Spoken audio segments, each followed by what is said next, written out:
Good morning. Are you Arif medical representative? Yes, Okay, alright. Have a seat. thank you.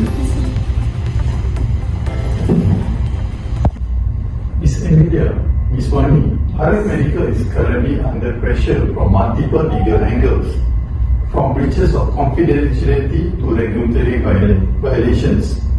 This issue threatens our reputation and our operation. We need your advice on how to address this situation effectively and to protect our business. Okay, first of all, I would say that thank you for your trust, Mr. Magan. So we will try our best to analyze each issue carefully, explain the legal implication, and also suggest actionable steps based on Malaysian law. Yes, and we will also think for the long term on how to bulletproof your business. That means not just solving the current problems, but we will also focus on minimizing future risks by recommending improvements to your contracts, policies, and also compliance measures.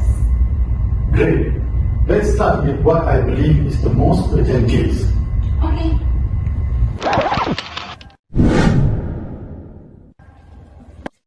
Can we talk for a while? Because I want to show you our flyers for our new clinic locations. Oh, I just received this from Arif Plus. Is it the same clinic? No, it's not the same clinic, but it's upgraded version of the Arif Plus Medical. As you saw, Dr. Azlan began promoting biocare even before he left us. It is within 10 kilometers from our branch. Redirected patients before his termination, and he also taken 3 of our employees with him. The branding nearly a carbon copy of us. Okay. That raises multiple red flags. Dr. Azlan's terms for non-compete clauses are enforceable under Malaysian law. First, as a partner, he had a fiduciary obligation not to compete while actively engaged with Arif Medical, including a duty of loyalty and a good faith. Promoting a competing clinic while still employed here is a clear violation. Yes, and let's address the legal enforceability. While the interim non-compete clause is enforceable, the post-termination clause, which is 5 years and 30 kilometers, is excessive and likely void under the Section 28 of the Contract Act. Courts usually uphold restrictions that are reasonable in duration and also reasonable in geographical scope. We anticipated that, but can we still act? Definitely. Even if the non-compete clause does not stand in court, you have strong grounds under breach of confidence and passing off.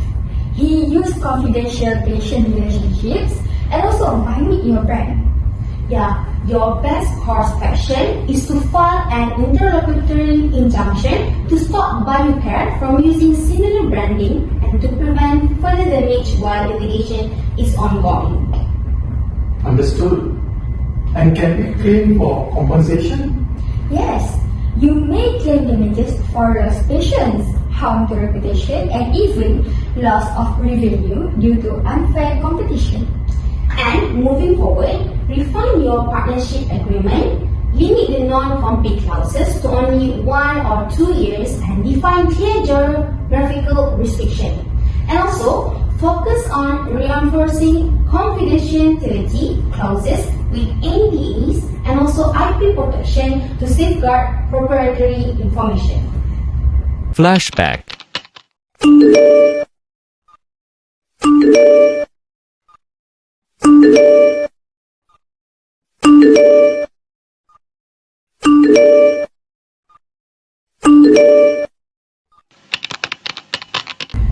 Pulse Diagnostic broke their exclusive deal with us. They offer the same tech to BioCare. Even worse, the software is not registered under the 2020 Health Tech Regulation, and they were profiting off the technology developed from government grants. That's quite serious. Pulse action rendered the agreement void under the Section 24 of the Contract Act. Contracts are void if their object is illegal or against the public policy. Furthermore, if the software itself is not legally compliant or involve misuse of the funds, the agreement itself can be void. Yes, and on top of that, you could actually sue for breach of exclusivity. In some cases, the court upheld similar claims, which is the court did not allow for the third-party use of the platform. Can we recover losses and mitigate our risk? Absolutely yes. Terminate the contract immediately and also claim damages for the exclusivity breach. Plus, file a regulatory compliant with the Ministry of Health to protect your reputation and prevent further misuse of the software.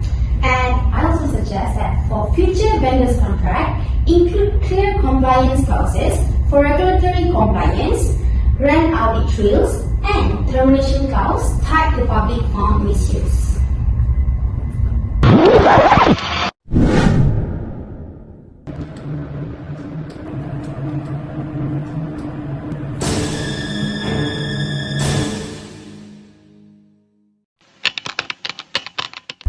Dr. Sarah agreed informally not to work with another platform for a year. But now, she's a spokesperson for one of our biggest competitor, which is Telehead platform, shortly after her agreement with us ended, despite agreeing not to do so. That's a tricky situation. As I can see, the informal agreement itself lacks enforceability. Both oral and informal agreements can be valid under Section 10. However, the non-compete terms must be clear and reasonable. And in this case, the term is vague and undocumented, right? Exactly. There's actually a case where the court emphasized that ambiguous restrictions are enforceable. The lack of clarity and formality here weakens your position. Honestly, I did not believe the email alone was binding. Yes, and that's why written contracts matter. These highlight the importance of formalized contract, and for future collaboration, ensure all terms are documented with enforceable NDAs and non-compete clauses, isn't it?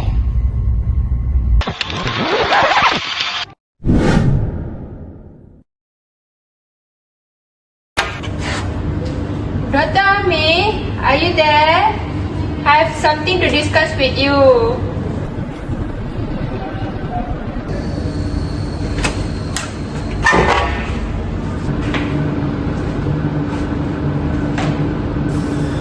What is he doing? Is he preparing a proposal for another investor? Dr. Amin presented our MPGS material in an investor page. He had no permission to use them. Here's a copy of it.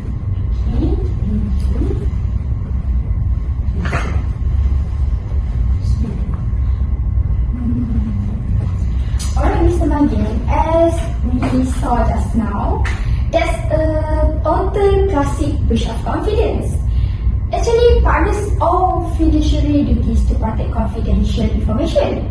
Using proprietary materials without consent is a breach of confidentiality and can be treated as anticipatory breach under the Section 4B of the Contract Act, in which indicating intention to compete. Okay.